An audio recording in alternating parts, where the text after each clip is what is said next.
마가복음 4장 말씀 함께 나누도록 하겠습니다. 특별히 어제 제46회 사무총회가 은혜 중에 순적하게 성총회로 마치게 되었습니다. 함께 기도해 주신 우리 성도 여러분들께 감사를 드리면서 사무총회를 통해서 또 함께 나누어진 앞으로 일들, 정말 약속의 땅을 향해 전진하는 우리 교회가 되도록 합심해서 기도해 주시고 중보해 주시기를 바랍니다. 오늘은 네 가지 밭의 비유 중에서 가시밭의 비유입니다. 가시떨기 나무에 떨어진 씨앗에 대한 그런 말씀입니다.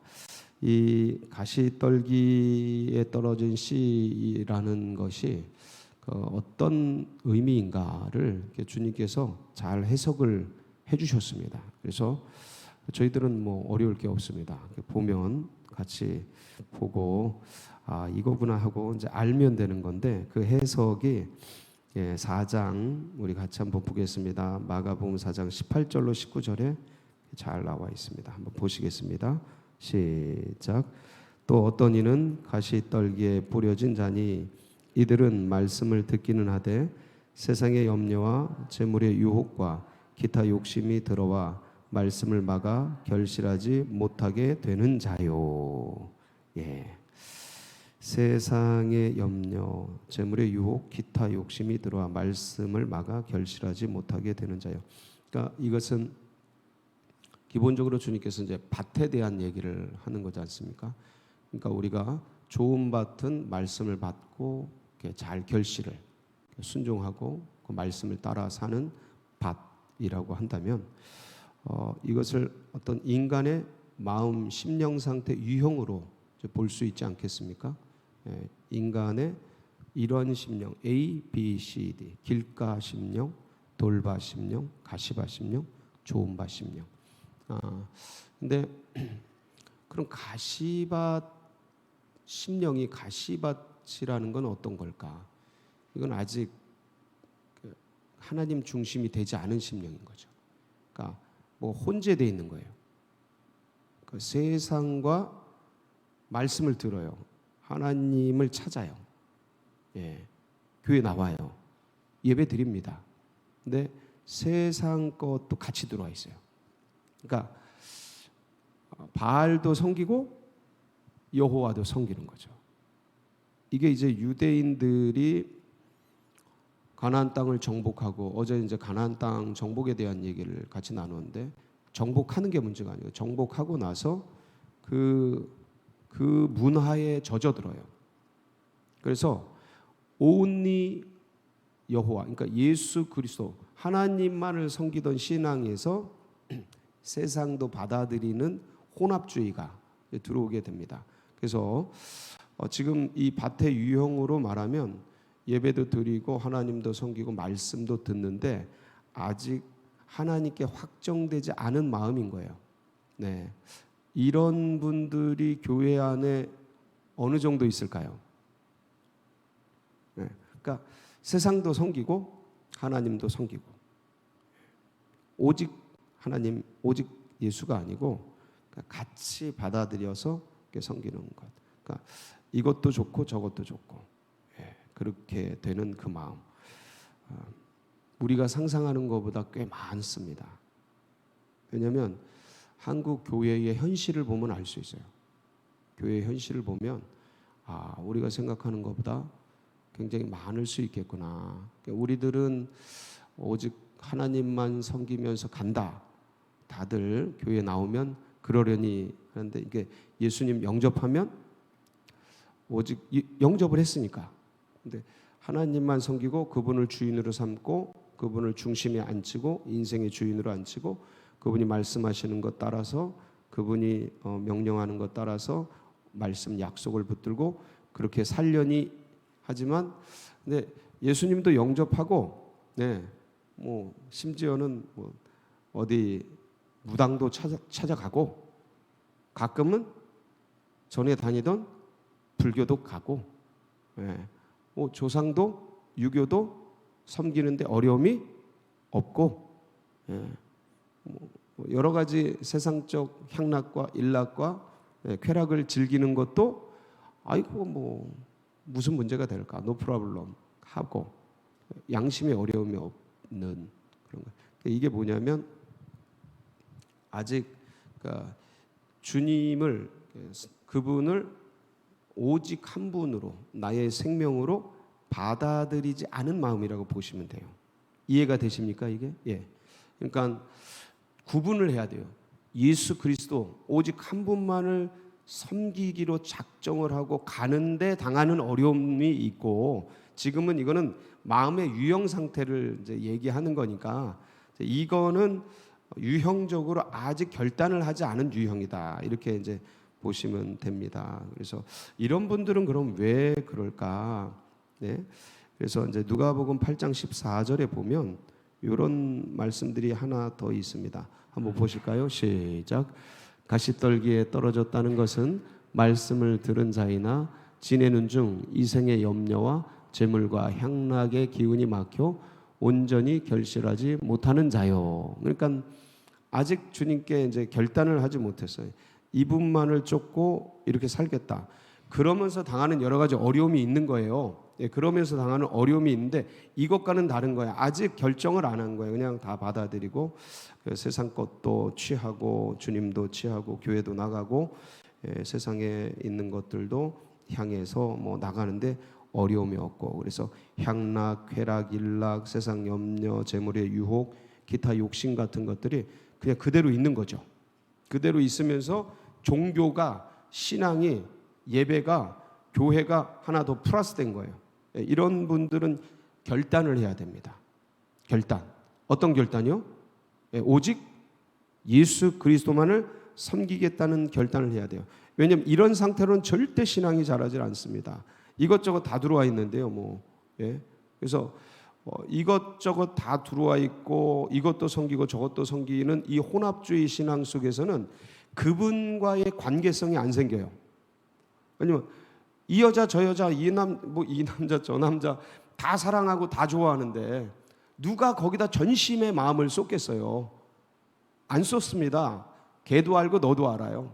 나도 알고 너도 알아. 그래서 적당한 선에서 적당한 즐거움을 누리는 거죠. 뭐 그냥 향락을 즐기는 거죠. 적당한 선에서 절대 인생을 안 걸어요. 서로 알아요. 왜냐하면 다 계산기가 있고 너도 영적 존재 나도 영적 존재, 너도 감각이 있고 나도 감각이 있는데 무슨 심파극도 아니고 이 여자 저 여자 뭐 다 섬기는데 그냥 목숨을 걸고 그건 심파극이나 하는 거고, 지금 세상 사람들이 어떤 사람들인데 서로 다 알고 그러는데, 그래서 영적으로도 똑같습니다. 이 영 저 영 다 섬기면, 이 교회 저 교회 다 섬기면 절대로 그 교회에서 깊이 들어가는 은혜와 은사를 못 누립니다. 누릴 수가 없어요. 그 한계성 속에 딱 멈춰요. 왜냐하면 인간이 한계가 있는 거예요. 인간이 한계가 있는 거예요. 이것저것 다 전문가가 될 수 없는 거예요. 그곳에 전문가들이 진짜 있어요. 평균적으로 좀 잘하는 게 전문가가 아닙니다. 멀티를 잘하는 게 전문가가 아니에요. 멀티 팔방미인이 굶어 죽는다잖아요. 이것저것 다 하는 게 그 전문가의 세계 속에 들어가면 거기다 명함을 못 내밉니다. 진짜 이게 무슨 말씀이냐면 이 교회도 섬기고 저 교회도 좋다, 이것도 받아들이고 이 목사님 오케이, 저 목사님 오케이, 저분 오케이. 왜 그 애들을 키울 때 부모들이 집에서만 자라게 하잖아요. 외박이나 이런 거 함부로 못하게 합니다. 왜 그렇습니까? 집의 소중함을 잊어먹어요. 나가서 자꾸 남의 집에 자고 여기서 먹고 저기서 먹고, 어릴 때부터 그런 게 들어가 버리면 자유롭다고 말하지만 자유라는 거는 이 기준이 딱 생긴 다음에 자유가 주어져야지, 이게 안 생긴 채로 자유가 주어지면 방종이 돼버려요. 이게 영적 원리입니다. 우리는 하나님의 형상을 입은 존재이기 때문에 본능적으로 아는 거예요. 아이들의 기준을 부모의 소중함, 가정의 소중함이 익혀지기, 한국어의 이 소중함이 익혀지기 전에 딴 나라로 보내버리면 한국어의 근원적인 힘이 없어져요. 그래서 지혜로운 부모들은 한국어를 딱 익히게 해요. 어릴 때. 아니면 외국에 가서도 뭐 영어나 뭐 다른 언어를 익히기 위해서 외국에 가서도 절대로 집안에서는 한국어만 쓰게 합니다. 왜냐하면 이게 골수에 박혀야 다른 것들도 응용해 나가지. 이 한국인의 정신, 이 집안의 이 부모의 그 정신들이 새겨지지 않았는데 다른 게 들어와 버리면 이 아이가 불안감, 그러니까 영원한 불안감이 생겨버려요. 어릴 때 그래 버리면. 그래서 지혜로운 부모들은 어릴 때 절대로 외박 함부로 안 시킵니다. 외부로 안 돌려요. 그러니까 이건 영적인 원리로서 한 하나님만 섬겨야지 이것저것 다 섬기면 뭐 불교 가서 부처도 섬기고 뭐 유교 가서 조상신도 섬기고 이슬람 가서 뭐 다 신이 있대고 다 진리가 있다는데 이 다원주의거든요. 다원주의의 맹점은 진짜를 모른다는 거예요. 진짜가 뭐야? 없어. 그러니까 다 신이야. 이게 온 세상이 다 신이야. 그래서 3억 3천만 개가 나오는 거예요. 왜냐면 진짜 신을 모르니까. 네 부모가 누구야? 진짜 부모, 진짜 아버지, 어머니를 모르니까 애들이 그렇게 잘할 수 있는 거예요. 이것저것 돌아다니면서 그게 다 부모고 다 아버지. 이게 되게 좋은 것 같은데 진짜 부모를 섬길 줄 모릅니다. 네. 그래서 가정의 소중함을 알고 이게 이제 이 영이 이래. 그러니까 이것저것 이 교회 저 교회 이 영 저 영 이 사람 저 사람 이 부모 전 부모 아무리 못나고 아무리 부족해도 내 어머니 내 아버지를 향한 사랑과 내가 아무리 어렵게 자라났어도 그 나를 존재케 한 그 부모에 대한 절대적 절대적 어떤 존경, 이게 효의 근간이거든요. 이게 딱 세팅이 된 다음에 다른 부모도 잘 섬기고 이게 가능해지는 거죠. 이게 없이 다른 거 한다, 사기예요, 사기. 나도 속이고 너도 속이는 거예요. 다 속이는 거예요. 그게 없이는. 그래서 이 주님께 대한 이게 딱 확고하게 자리 잡아야 되는데 이게 안 되니까 세상 염려가 들어와 버리는 거예요. 그냥 이것도 섬기고 저것도 다 섬기는 거예요. 근데 전혀 양심에 어려움이 없어요. 뭐가 문제가 돼? 일종의 다원주의죠, 이게. 아무것도 어려움이 없어요. 근데 이런 부분들에 대해서 세상 염려가 들어온다, 뭐 재물의 유혹이 들어온다, 기타 욕심이 들어온다, 이게 그것들을 다 그냥 방치하는 거죠. 그런 심령, 그런 분들 꽤 많습니다. 자, 이런 분들은 예수 그리스도만을 섬기기로 결단하셔야 돼요. 계속해서 결단이 안 된 거예요. 자, 그런데 결단했어요. 예수 그리스도만을 섬기기로 결정했어요. 그런데 어려움이 옵니까 안 옵니까? 그거 염려가 옵니까 안 옵니까? 온다니까요. 그거하고는 달라요. 그걸 그냥 방치한 거랑 난 주님만을 섬길 거야 이렇게 결정하고 가는데 인생의 문제들이 찾아옵니까 안 옵니까? 베드로 주님이시거든 저를 오라 하소서. 오케이 콜 와라 걸어가는 거예요. 믿음이 있는 사람입니다. 다 버리고 주님을 쫓는데요. 뭐 본토 친척 아비집을 떠나서 예수만을 쫓기로 하고 가는데 뭐. 근데 바람이 오니까 바람을 보고 무서워 빠져가는지라. 무서워요, 불안해요, 두려워요. 이런 게 들어오는 겁니다. 그래서 이 연약한 인생 속에 무거운 인생길을 걸어가지 않습니까? 그래서 어느 순간 이런 게 훅 하고 들어와요. 분명히 어제 예배드리고 다시 나의 연약함을 고백하면서 주님 앞에 다 기도하면서 그렇게 나가기로 결정하고, 그래 약속의 땅을 향해 주님 말씀 붙들고 기도하며 전진하자. 매일 그냥 둔촌동 그 성전 부지를 밟으면서 기도하자 이렇게 했는데, 집에 돌아가서 그냥 아내 남편 배우자 가족들하고 막 하다가 뭐 이 걱정 저 불안 막 들어와가지고 마음이 싱숭생숭해질 수 있습니까 없습니까? 오늘 아침에 일어나면서 5만 가지 염려 근심 걱정이 머릿속에 꽉 차가지고 무거운 심정으로 여기 자리에 오신 분도 있습니까 없습니까? 이때니까요. 건강에 대한 염려 어려움 별게 다 들어옵니다. 그래서 잠언서 4장 23절에 무릇 지킬 만한 것 중에 너희 마음을 지키라. 이에서 생명의 근원이 그러니까 마음을 지켜야 돼. 그러니까 주님만을 섬기기로 하고 그 길을 가는데 오는 염려, 근심, 걱정, 불안, 두려움 없지 않다. 두려워, 이거 온다. 온다. 근데 그거를 어떻게 해요? 지켜내야 되는 거예요. 이건 지키는 거예요. 근데 아직 결정 안 한 사람이 이런 거가 섞여 있는 것은 그건 하나님만을 섬기기로 결단을 해야 되는 거고, 결단했는데 이런 게 옵니다. 무조건 와요. 안 올 수가 없어요. 인생 삶을 살고 육신을 가지고 있는데 왜 오냐? 육신 때문에 그래요. 주님 믿고 영접하고 주님 한 분만 바라보며 생명의 주인 붙들고 살아가려고 그러는데 왜 염려, 근심, 걱정, 불안, 두려움이냐? 육신 때문에 그래요. 육신 때문에, 이 껍데기 때문에. 그래서 질그릇에 담긴 보배라 그러잖아요. 그 거룩한 보배를 결정을 하나님만 섬기기로 믿음을 결심을 했는데도 이 연약한 질그릇은 그런 염려, 근심, 걱정이 찾아옵니다. 그래서 그럴 때는 하여간 그런 마음을 어떻게 지키냐? 어떻게 지킵니까? 영으로 육을 다스리는 겁니다. 영으로 육을 다스린다는 건 뭐냐? 염려가 딱 들어와요. 자식에 대한 염려, 미래에 대한 염려, 재정에 대한 염려, 뭐 또 어떤 면에서는 향락과 쾌락과 일락들이 유혹으로 미혹으로 다가와요. 다가옵니다. 별게 다 와요. 왜 오나? 왜 안 옵니까? 이것저것 밀려와요. 그럴 때 여러분 예수 그리스도의 이름을 부르는 거예요. 제가 늘 말씀을 드리지만 누구의 이름을 불러요? 그때 예수 그리스도의 이름을 불러요. 저는 오늘 아침에도 예수의 이름을 불렀어요. 아침에 일어날 때마다 여러분 제가 기계가 아닙니다. 우리가 기계가 아니에요. 그러니까 주님을 향한 열정은 있지만 기계가 아니기 때문에 몸뚱이가 여러 가지로 어려움이 있습니다. 그럼 눈 뜨면 하여간 벌떡 일어날 때도 많은데 어느 때는 다른 마음 들어와요, 안 들어와요? 쉬고 싶다 라는 마음 들어옵니까, 안 들어옵니까? 저 오늘 그 마음 들어왔습니다. 양심 고백하는 거예요.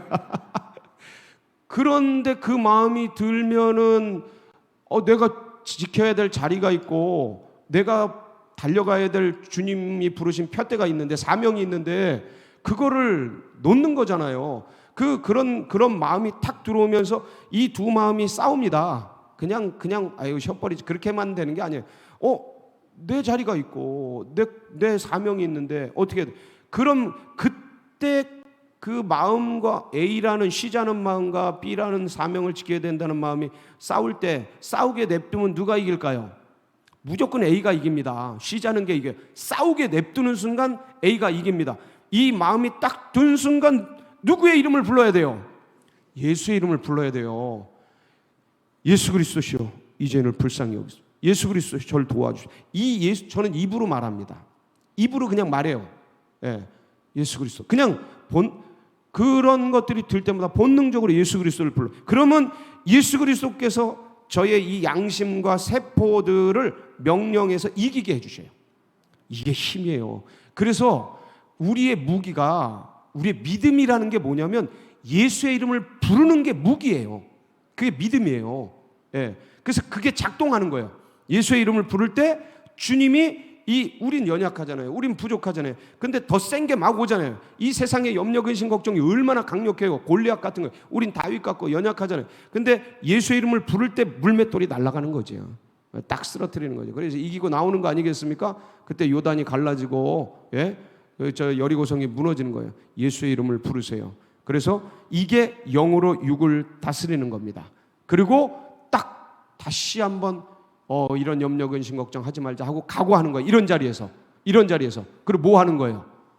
빌립보서 4장 6절 7절 한번 보겠습니다. 시작. 아무것도 염려하지 말고 다만 모든 일에 기도와 간구로 너희 구할 것을 감사함으로 하나님께 아뢰라. 그리하면 모든 지각에 뛰어난 하나님의 평강이 그리스도 예수 안에서 너희 마음과 생각을, 아멘이십니까?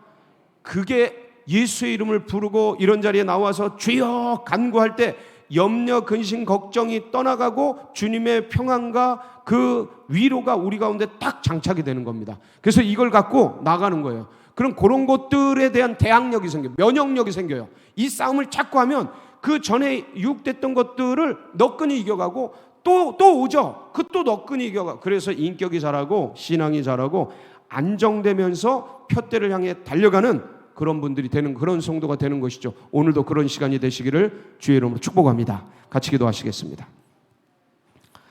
합심해서 기도하실 때 우리 환우들 꼭 기억해 주시고, 오늘 특별히 우리 양계승 권사님 좀 이렇게 지금 진단을 했는데 진단을 하고 있는데 몸에 연약함이 있습니다. 그래서 그런 부분들 하나님께서 우리 양계순 권사님 주님께서 치유해 주시고 회복시켜 주시고 안전하게 이 모든 진단과 검사들이 지나갈 수 있도록, 그래서 깨끗하게 치료되도록 양 권사님 위해서 특별히 기도해 주시고, 여러분 각자의 기도 제목과 또 송구영신 예배, 성탄절 예배 기억해 주시면서 은혜로운 예배 송구영신 될 수 있도록 우리 주여 부르짖고 다 같이 기도하며 나갑니다. 부르짖습니다. 주여.